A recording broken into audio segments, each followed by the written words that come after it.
Shalom Braja Shavua Tov, Mevorach, bienvenidos, bienvenidas, ¿cómo están ustedes? Gracias ante todo por vuestra participación, por vuestros comentarios, vuestra ayuda, que es realmente inmensa. Esta semana vamos a ingresar en el final del Humash Vayikra. Prácticamente el otro día decía aquí a mis alumnos, me parecía que hace poquito habíamos terminado Bereshit, y ya de repente nos encontramos finalizando el tercer Humash de nuestra Sagrada Torah. Y eso nos habla fundamentalmente no solamente del paso del tiempo, sino de cómo y cuánto podemos crecer en función del desafío cotidiano, semanal, ¿por qué no también?, de la Sagrada Torah.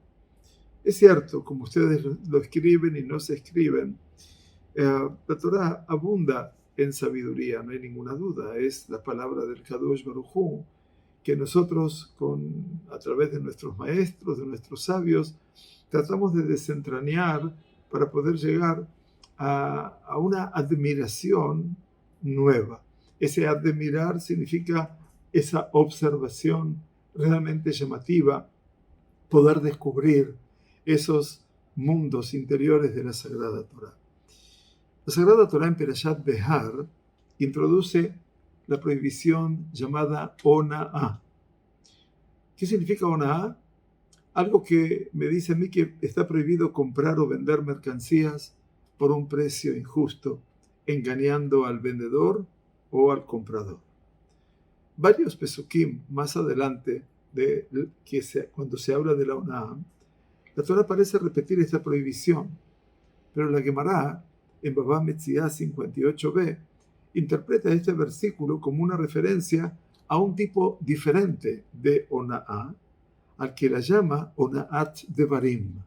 Esto es, infligir un daño emocional a través de las palabras. Vaya. La Mishnah da varios ejemplos de Ona'at Devarim.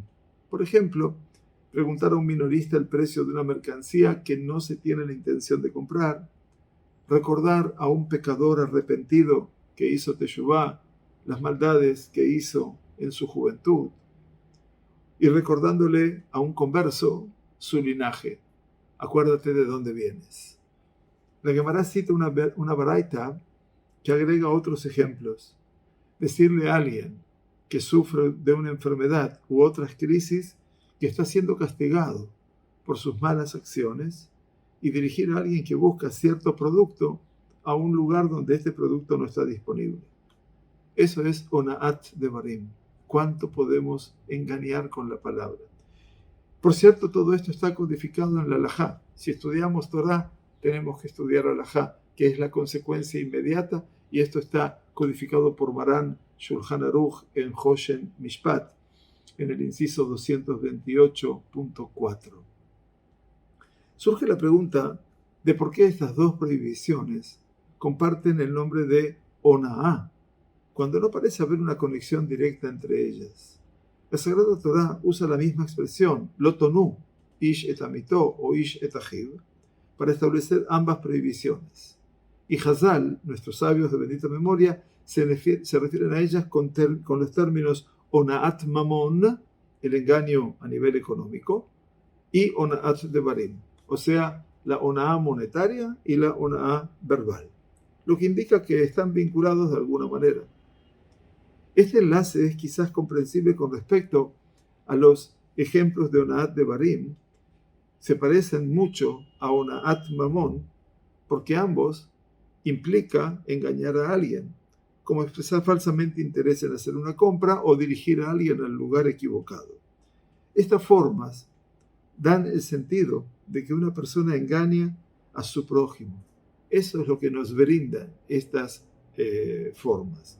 Menos obvia, sin embargo, es la conexión entre Ona'at Mamon y las formas de Ona'at Devarim, que implican, ninguna duda, ofender a alguien, como recordarle su pasado, como recordarle sus malas acciones en el pasado, su origen, en el caso de un converso de fe.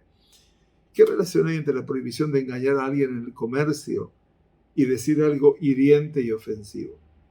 Una posibilidad que se ha ofrecido es que cuando insultamos a alguien, lo engañamos en el sentido de que probablemente comenzará a cuestionarse su propio valor y valía. Si nos burlamos de alguien por sus malas acciones en el pasado, por ejemplo, se acuerda de las manchas en su registro y comienza a pensar humildemente de sí mismo. Si le hablamos a alguien de una manera irrespetuosa y con menosprecio, esa persona reconocerá inmediatamente su baja estima a nuestros ojos, lo que casi inevitablemente hará que se tenga a sí mismo en baja estima. Así como la prohibición de Onaat Mamón prohíbe tergiversar el valor de una mercancía, la prohibición de Onaat Devarim prohíbe tergiversar el valor de una persona a la que se habla. Insultar a alguien lo lleva a tener un concepto inferior de sí mismo, a no reconocer su valor y su gran potencial. Y es en este sentido, quizás, que Onaat Devarim se asemeja a Onaat Mamón. Nunca debemos hacer que las personas piensen con humildad, con baja estima, en este caso, sobre sí mismas, que cuestionen su bondad innata o su potencial para la grandeza. Por el contrario, siempre debemos tratar de animar a las personas llamando su atención sobre sus excelentes cualidades, ponderándolas y ayudándoles a darse cuenta de lo grandes que son capaces de llegar a ser, dándoles así la motivación para trabajar y actualizar su potencial al máximo. Eso es lo que nos enseña esta anteúltima perashá de las perashiot de este Shabbat, Mechubarot, Behar Sinai, porque allí en el monte Sinai aprendemos ante todo a ser personas, buenas personas. Y esa es la condición básica sine qua non para poder abrazar la fe en el Todopoderoso. Que tengamos una excelente semana. Gracias por acompañarnos.